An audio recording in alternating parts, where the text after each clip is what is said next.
Hey guys, in this video, I'll show you how to download and play 8 Ball Pool on PC easily.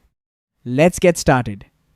8 Ball Pool is a mobile game, so to play it on PC, we'll use a trusted Android emulator like BlueStacks.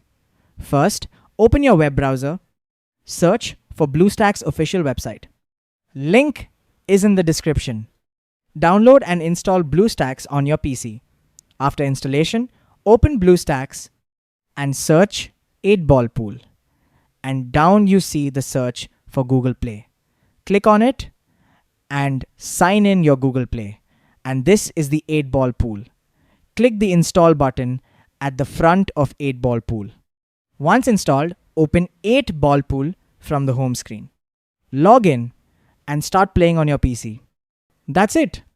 Now you know how to download and play 8 Ball Pool on PC.